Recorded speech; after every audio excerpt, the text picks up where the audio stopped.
no curso de uma ação já existente. Vamos imaginar, ainda falando de casamento, que existe uma ação de divórcio em curso.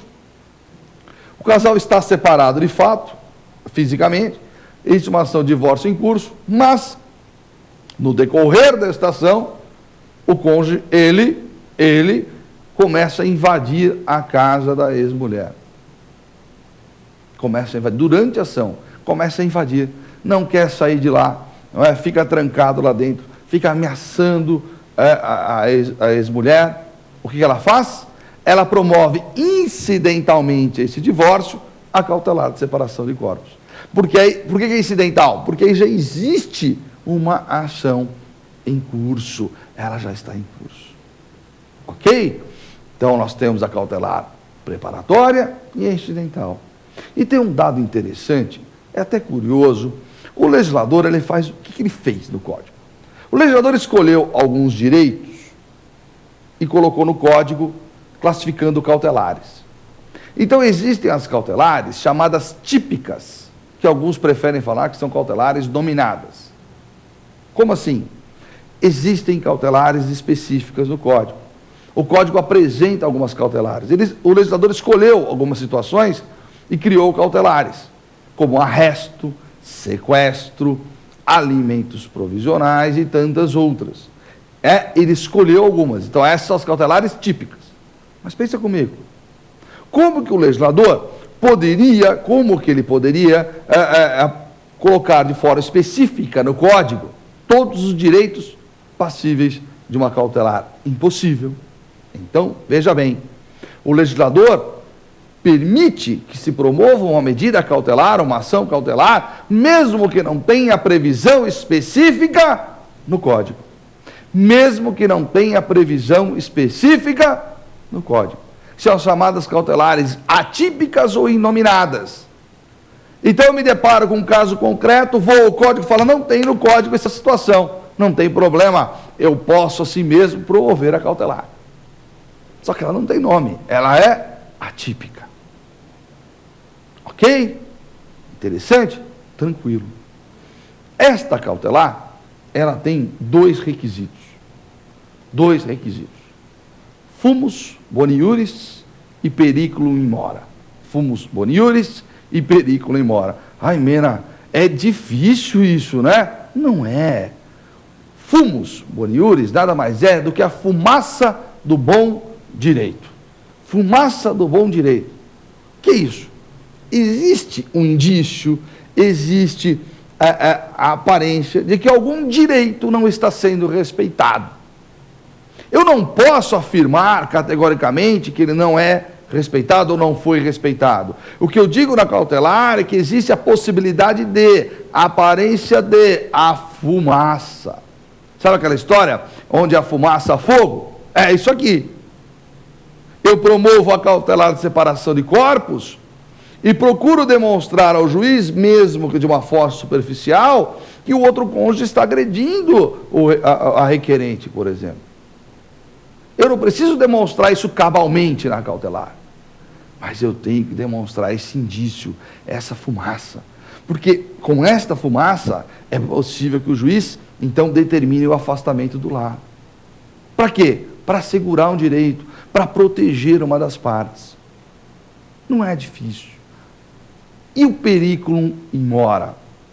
Periculum in mora, ou perigo na demora, não é a melhor tradução, mas é a mais comum, ou perigo na demora, nada mais é do que o seguinte, olha, juiz, está vendo? Tem a aparência, tem a fumaça de que um direito não será respeitado, viu?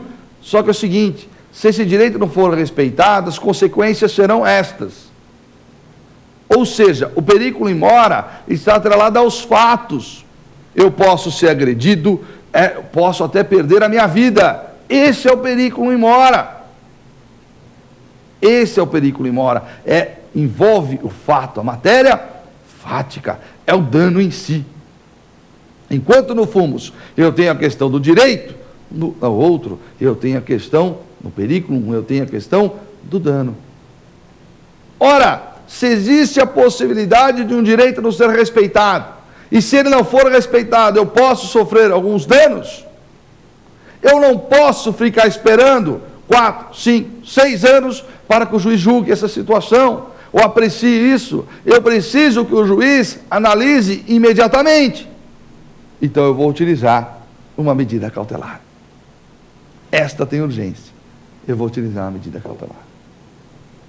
Ok? Agora, olha que importante.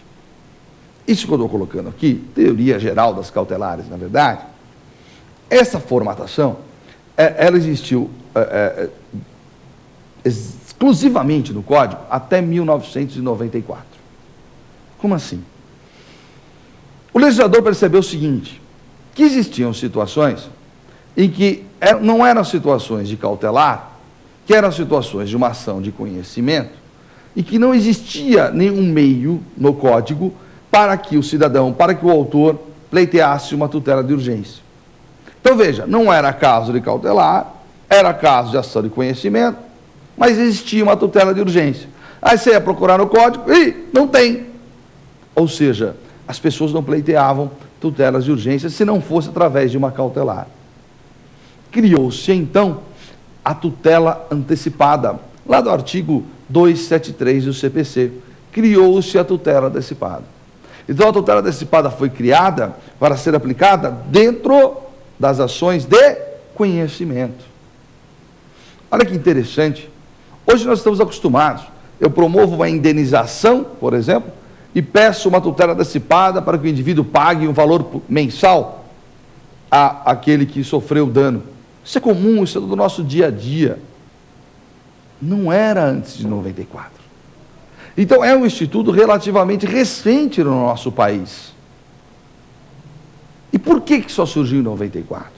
Primeiro, a preocupação do legislador. Claro, preocupação clara do legislador. Tem de vista, inclusive, né, a conotação mundial. Vários países já tinham tutela antecipada. Segundo, a Constituição de 88. Né, 6 anos antes, Constituição de 88, que criava mecanismos e ampliou o acesso à justiça.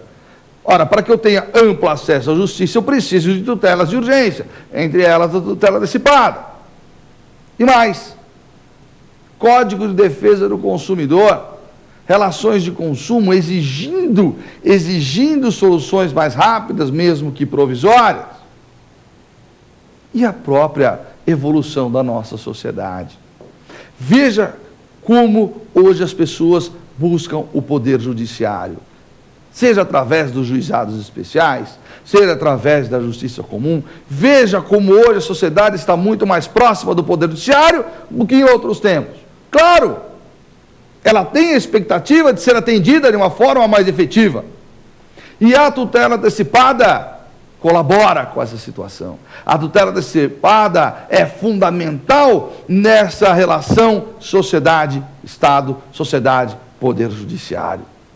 Se não existisse a tutela antecipada, não adiantaria nada promover algumas ações.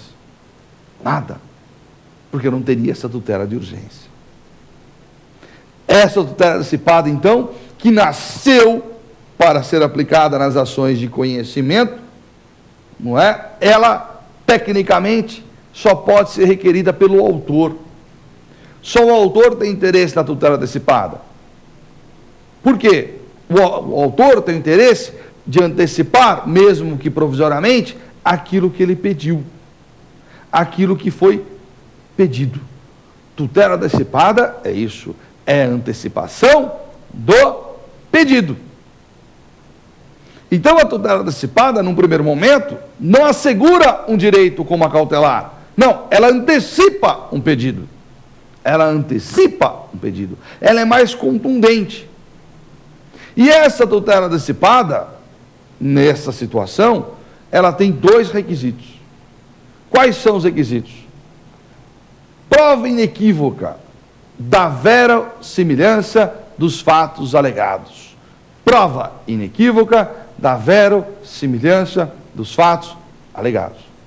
Então eu preciso apresentar uma prova inequívoca de que os fatos que eu aleguei são verossímeis. Pronto, 2 requisitos. Prova inequívoca e verossimilhança. Veja, não é uma prova robusta, uma prova acabada, não, é inequívoca. Ela aparentemente